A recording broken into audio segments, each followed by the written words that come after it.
在接近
是个自视甚高的人，盖尔始终不相信谢顿会为了计划而献出自己的生命。这时，谢顿提到了自己患有利希综合症，是从他父亲那里遗传下来的。这种病会导致他的知觉急速衰退，更何况面对端点星的各种挑战，如果他还活着，肯定会有很多人指责他是个疯子，带他们来到这个冰天雪地的蛮荒星球，这也是说得通的。此前在殖民飞船上，他们模拟过端点星的环境，预测过各种登陆后的结果，也就是从那时候起，谢顿的内心开始动摇，再加上利希综合症的困扰，让自己的能力不断下降。他在巅峰时期储存了自己的记忆和想法，这是最明智的选择。所以他的死并非是预测，因为他不能预测个体的命运，他所做的一切都是在给计划铺路。说白了，他此前说什么基地计划的梦想，对科学家们打的鸡血，一切都是谎言。毕竟一个死去的人更有机会成为传奇，让后人们心甘情愿为计划付出一切。没过多久，飞船就来到了赫利肯星的沿线区域。盖尔不明白飞船为何会来到这里，谢顿解释道，他原本是想自行了断的，可后来他发现杨子不愿意离开盖尔，于是他就改变了计划，让杨子来杀死自己，随后让杨子进入冷冻舱，然后在这里和他会合。可盖尔突然闯入了房间，打乱了原本的计划。如果杨子在这个时候逃走，他们肯定会将盖尔处死。于是他让盖尔代替自己来到了飞船上，这一切都是因为他很爱盖尔。盖尔无法接受这样的事实，他认为是谢顿欺骗了他们，利用了他们。可谢顿却说道，当你解开亚布拉克萨斯猜想的那一刻起，你就已经接受了这个角色，因为他公开报名了数学竞赛，他明知道这会让自己的父母带来危险，可他依旧来到了川陀，这是盖尔自己的选择。可如今盖尔的男友已死，自己又阴差阳错的来到了这里，他将这一切都归咎在了谢顿的身上。可谢顿又开始质疑盖尔当初为什么要闯进房间，而不是继续在游泳池游泳，因为他平常都不会在那个时间段结束训练。盖尔终于说出了自己的秘密，因为他在游泳池中感觉到了一种不祥的预感，这种预感没有画面，更像是身体上的一种冲动，也就是说他的身体会在他的意识之前预测到危险。比如在星桥坠毁之前，他就有过预测，在跃迁舰上，特工还未开口，他就知道了对方想说的话。就在这时，一颗陨石碎片击穿了船体，可盖尔却提前预判到了，这就是谢顿无法预测的事情，他不能预测出何时会发生，而盖尔可以。这不是通过数学的计算，而是他天生拥有预知未来的能力。银河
大地惊讶的是，星桥坠毁事件的幕后黑手也有可能就是他。这时，大地想起了谢顿的预言， Exhortation from one of the galaxy's major religions. 果然被他说中了。但莫尔想到了一个办法，他觉得可以将哈利玛的通讯数据过滤掉，把一些有关一脉相承的词汇删除。可大地却不想这样做，他要证明谢顿和哈利玛都是错的。这次他摆出了帝王该有的样子，向哈利玛发出了挑战。哈利玛曾说过，没有灵魂的帝王无法看清自己。可今天，他将背道而行，决定行走女神旋梯。他要重新定义三女神的真理，寻求更加广阔的力量。这是一个与众不同的帝王，他不用操心帝国的大业，每天都观察着小丽的一举一动。渐渐的，两人之间的感情也得到了进一步的发展。他取下了帝王手镯，褪去了光环护甲，与小丽一起为爱鼓掌。小丽还送了他一对色彩矫正眼镜。可大地却说出了自己的苦衷，他不能引起别人的注意，更不能让白昼和黄昏发现他有缺陷。小丽劝他可以在没人的时候偷偷戴上，可大地依旧有所顾虑，如果事情败露，他将一无所有。而且他还不止一个缺陷，在握手的时候，他的右拇指会压在左拇指之上，而白昼和黄昏却恰恰与他相反。不仅这些，他们的生活饮食习惯都有着很大的差异，这对于普通人来说算不上是问题，可对于银河帝国的帝王来说，任何一丁点的问题都是不允许存在的。随后，大地带着小丽参观了皇宫，他向小丽介绍了克里昂仪式，还有帝王的替代品——立在玻璃柜里面的帝王，在不间断地接收着信息，与其他3位帝王的意识保持着联系。如果某一个帝王遇刺或者受损，他将会成为替代品，这让小丽非常的惊讶。其实帝王们也很可怜，他们只能算得上是一个测试品，这也是他忌惮兄弟的原因。如果被他们发现了自己的与众不同，那他将会被毫无疑问的取代。他们存在的意义就是做好一个完美的复制品，容不得有半点瑕疵，所以他不能去做任何的改变，他不能矫正视力，只能继续伪装自己，或者选择结束自己的生命。可小丽向他提出了第3种选择，选择逃离。可小丽不知道，一个叛变的帝王是不可能活着离开这里的，哪怕躲到银河系的任何角落，他们都会找到的。况且他这张脸是整个银河系最好认的脸。这时小丽又给他推荐了一个生物黑客，据说他可以一刀换脸，堪比美颜术。即便是这样，他们也能通过技术手段追踪到他。可小丽却说，只要你愿意改变，任何问题都可以解决。其实从他跳楼的那一刻开始，他就已经做出了反抗。小丽建议让大地躲到疤痕区，对于帝国而言，疤痕区代表着失败，可对于川陀的居民来说，这是一个新的开始。他们不用再受到帝国的约束，不用在模拟器下安于现状，他们可以抬头就看见云彩和星辰。帝王利用蜻蜓间谍越过了安全区，看到了一个不一样的世界。他看到了熙熙攘攘的街道，看到了人声嘈杂的车厢，看到了一个充满生活气息的疤痕区。大地的内心也逐渐被改变。这是一条长达100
有可能就是他。大地的双脚开始不停地颤抖，可他依旧没有放弃。他看着路上堆起的尸骸，再次将无助化成了动力。最终，大地一瘸一拐地走进了圣洞，接受了圣水的洗礼。他看到了翩翩起舞的盐粒子，紧接着形成了一朵3叶花。原来，成功走完女神旋梯的人，在经过圣水的洗礼之后，会触发一种离子反应。3女神会传递给他一个幻象，而每一个人的幻象都是独一无二的。大地挑战成功了，回到盐宫后，泽菲尔议会给他解读了幻象。原来，在很久以前，多拉星与苏拉星相撞，从而形成了3颗卫星，也就是他们口中的3女神。与此同时，在少女星上出现了培育根花，从此他们便拥有了繁衍生命的能力。这就是透光教信奉三女神的起源。可几个世纪以来，培育根花逐渐灭绝，已经很久没有出现过了。而这种三叶花是由单子叶的幼苗发芽而成的，也就是说，3种元素衍生自单一元素，跟帝王的命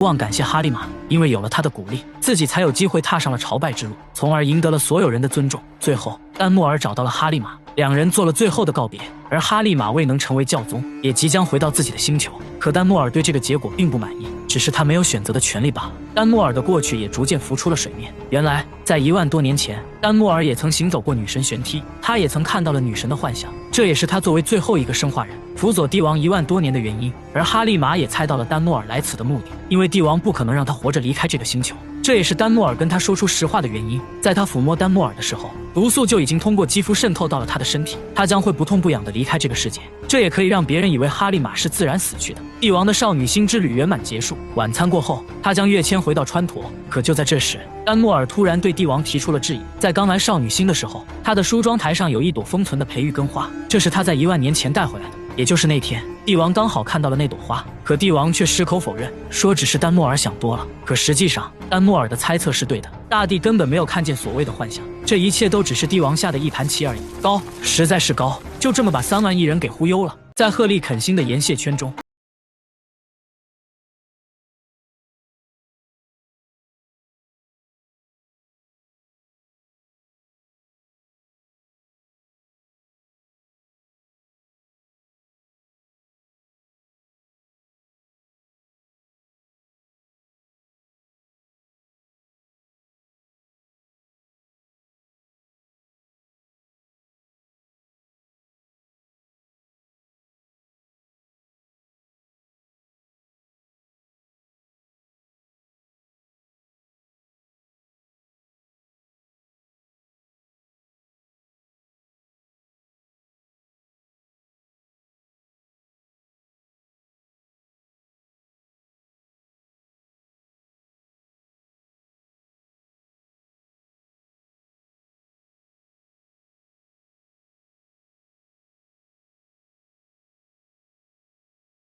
大锤狠狠砸向了导热系统。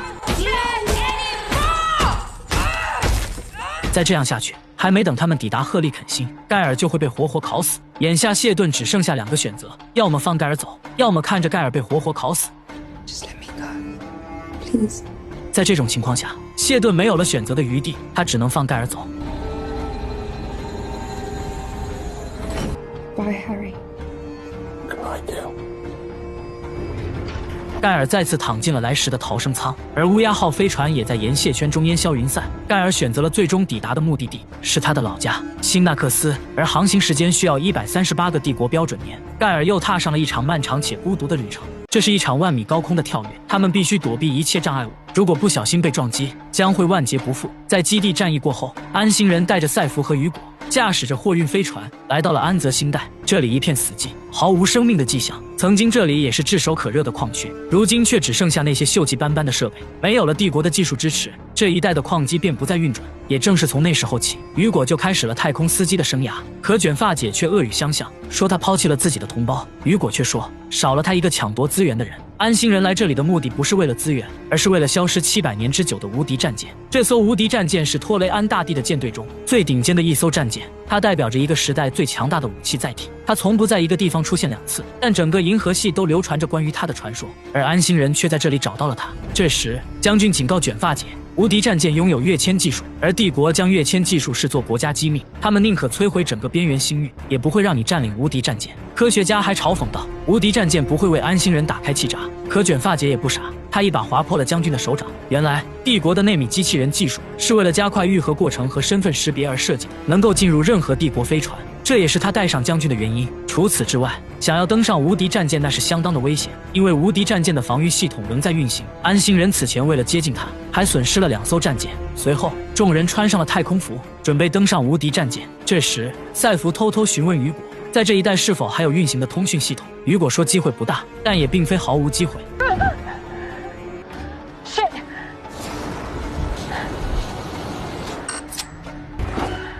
赛弗成功降落在了战舰上，可雨果的推进器出现了问题，赛弗只能眼睁睁地看着他飘向了深邃的太空。没过多久，他们就来到了气闸舱前。可就在这时，战舰的防御系统被触发，熔岩巨炮对着他们就是一顿扫射。只有他们打开门，防御系统才会停止攻击。众人掩护将军靠近气闸舱，在关键时刻成功打开了舱门。门一打开，卷发姐就一枪解决了将军。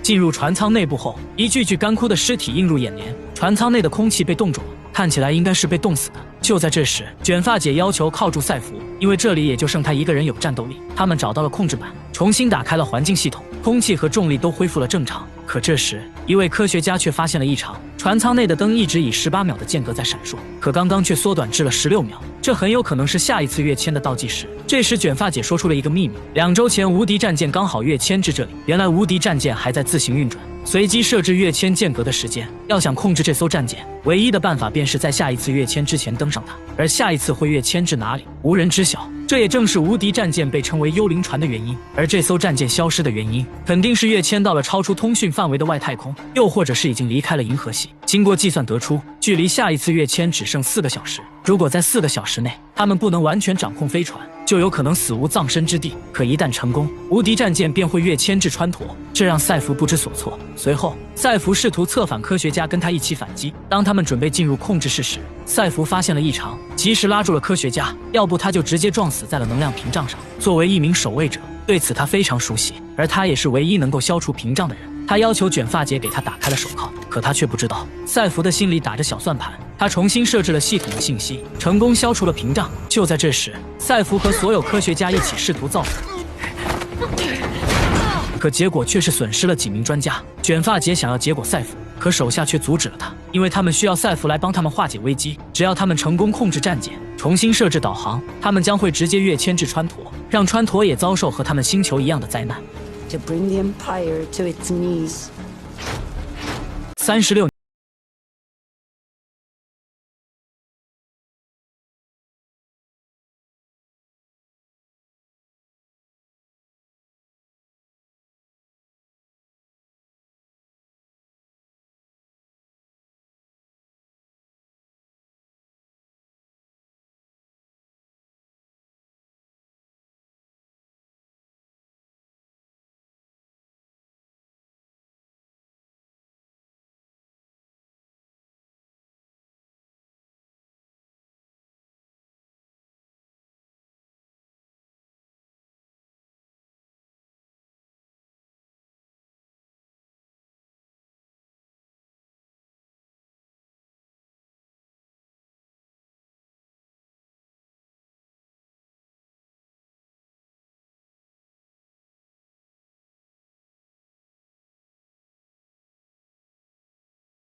有 EXO 的字样 ，EXO 代表着外部威胁，难道是指银河系外的威胁吗？不知道他们到底遭遇了什么，可他们来不及多想，只能迅速找到控制航向的独立舱，才有机会更改下一次跃迁的地点。控制室内有4个独立的控制舱，2个是武器系统，一个是推进系统，那么另一个肯定就是导航座了。距离跳跃只剩20分钟，战舰开启了传送协定。这时，科学家瞬间茅塞顿开，原来这艘战舰没有太空守卫，船员必须在跃迁前自行进入睡眠状态。在帝国还没有统治太空族之前，跃迁舰上都配备了大脑处理能力特别强的人，因为折叠空间不仅仅是科学，它也是一种直觉。所以他需要活人来导航，从而进行认知跳跃。为了基地的未来，赛弗决定自己来做这个导航人。他要带着无敌战舰回到端点星，距离跳跃只剩最后5分钟。卷发姐还在试图攻破控制舱的大门，赛弗的举动遭到了科学家的反对，万一出了一点差错，他将会当场去世。可赛弗依旧坚持自己的想法，他认为这一切都是命中注定的。可就在这时，卷发姐突然破门而入，科学家当场领盒饭。与此同时，雨果带着敌星人杀了回来。原来雨果此前飘向太空，只是为了去寻找信号塔，向迪斯比斯星求助。可一切都已经晚了，无敌战舰进入了10秒跃迁倒计时，没人知道它会跃迁至哪里，更没人知道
撕裂。他们提前用麻醉剂打晕了自己，因此他们醒来的比赛弗要晚。赛弗告诉雨果，自己在跃迁时是醒着的，而且穹隆发出的立场和跃迁折叠时的感觉极其相似。赛弗无法解释自己为何如此特别，穹隆和跃迁对他没有任何影响，而且他能清晰地感觉到穹隆立场在不断向外扩大。这样下去，整个端点星都会被穹隆立场包裹着。赛弗便是唯一能够阻止这场危机的人。他不听雨果的劝阻，执意要回到基地一探究竟，因为他是端点星的守卫者，保护基地是他一生的使命。最终，雨果选择了相信赛弗，两人开始从长计议。赛弗驾驶货运飞船回到了基地，雨果则带着敌星人到无敌战舰上，想办法让自动跃迁停止运行。赛弗回到基地后发现，果然和他预料的一样，穹隆的立场袭击了一切生物，基地居民和安心人全都昏死了过去。幸好还有机会抢救，赛弗径直走向了穹隆，准备做点什么。到了穹隆附近后，发现那2个小孩也晕倒在了这里，还有他的母亲也晕倒在了穹隆底下，母亲手里还拿着谢顿的原光体。赛弗试着打开了公式，可原光体完全没有反应。于是赛弗全神贯注，他再次利用自己经常出现的幻想，连接到了盖尔的身体。How long did it take you to trigger the Prime Radiant? Got it on the second try. 最终，赛弗成功打开了公式。与此同时，穹隆也做出了反应，他褪去了黑色的金属外壳，形成了2道透明的水晶体。穹隆的立场被关闭，所有人都醒了过来。而另一边，雨果他们来到无敌战舰的控制舱后，发现卷发姐居然不见了踪影。他偷偷跑到了敌星人的飞船上，逼迫他们将飞船的控制权限交给自己。穹隆的中心散发着耀眼的光芒，里面似乎还隐藏着一道门。赛弗决定走进穹隆，可安心人却阻止了他。他们认为穹隆是个陷阱。可就在这时，2架复古的战斗机出现在了上空。原来是雨果带着敌星人来了。安心人面对如此规模的救兵，只能放下武器束手就擒。与此同时，卷发姐也驾驶着战斗机火力输出，瞬间就击垮了敌星人的战斗机。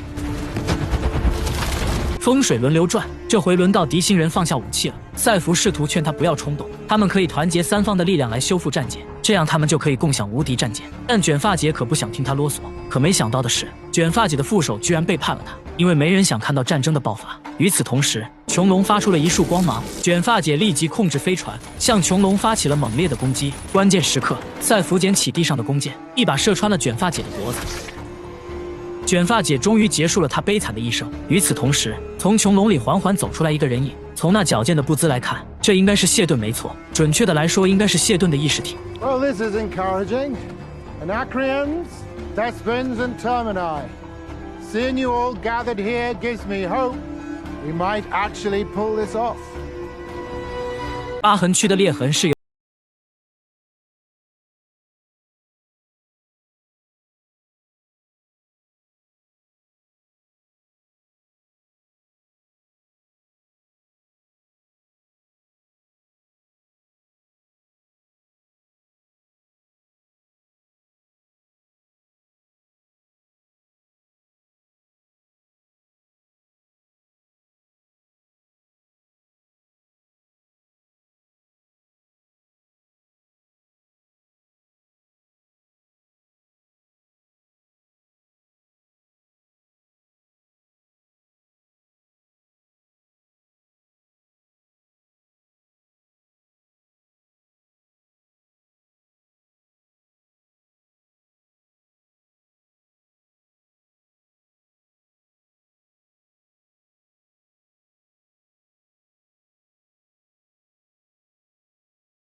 也不是吃素的，面对帝王也毫不示弱。黎明只好触发光环护甲，瞬间击晕了雷特队长。他绕过后花园的士兵，一路狂奔，越过护城河，躲过侦察兵。根据小丽给他的提示，找到了地下灌溉系统的出口。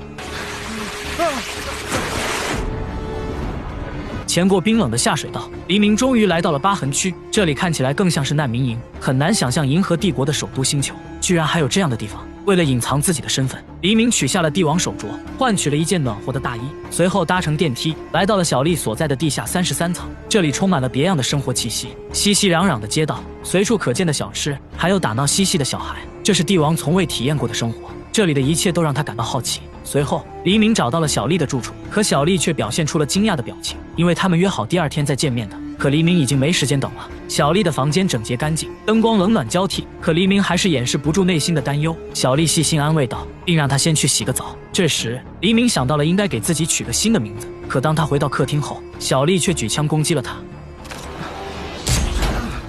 黎明来不及多想，只好跳窗而逃。可他那娇贵的体质，想要逃跑确实够呛。最后，黎明还是被抓住了，而抓他的人竟然和他长得一模一样。原来他们从皇宫里偷走了克里昂一世的 DNA， 目的就是为了有朝一日取代帝王，以此来颠覆银河帝国的统治。而且黎明帝王天生拥有缺陷，也是他们一手造成的。他们对黎明帝王的 DNA 动了手脚，等黎明发现自己的缺陷后，再配合小丽奥斯卡级别的演技，好让他主动来到疤痕区，这也不会让帝国起疑心。为了这一天的到来，他们准备了数十载，这一切都是他们精心设计的圈套。可就在这时，黎明看到了那只间谍蜻蜓，下一秒，帝国哨兵破窗而入，瞬间解决了所有卡拉咪。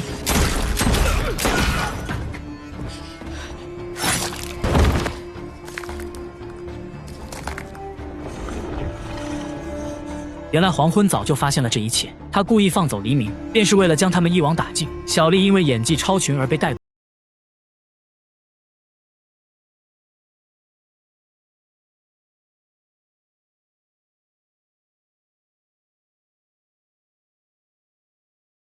The victim. We all are. Yes.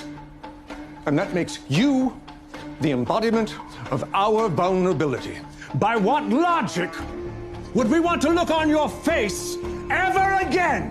My face is your face. 不过话说回来，该如何处置黎明，并不是黄昏可以决定的，这取决于正统帝王白昼。而此时的白昼大帝也跃迁进入了川陀的轨道，他经过少女心的波折之后，整个人都看起来沧桑了许多。而他又会如何处置黎明呢？这是一头银河帝国的6眼麋鹿，它生来就肩负着怪异的负担，而银河帝国的帝王们也同样拥有自己的负担。作为克里昂一世的复制品，他们生来冷酷无情，不受人民的爱戴。可只有这样，他们才能更有效地管理银河帝国。在广袤无垠的帝国疆土面前，他们必须忽略个人问题。黄昏质问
睡眠舱，缓缓驶向远方。盖尔根据导航仪找到了曾经的家，可只剩下那微微探出水面的屋顶，还有在海里嬉戏的鱼儿。可就在这时，海底发出的微光引起了他的注意。盖尔来不及多想，他纵身一跃跳入了海底。眼前出现的是一艘锈迹斑斑的飞船，他在船舱内部找到了那个发光体，原来这也是一艘冬眠舱，里面躺着的正是赛弗。没过多久，赛弗缓缓醒了过来。盖尔不知道对方是谁，他警惕地保持着一点距离。I'm your daughter. I'm pretty sure this belongs to you.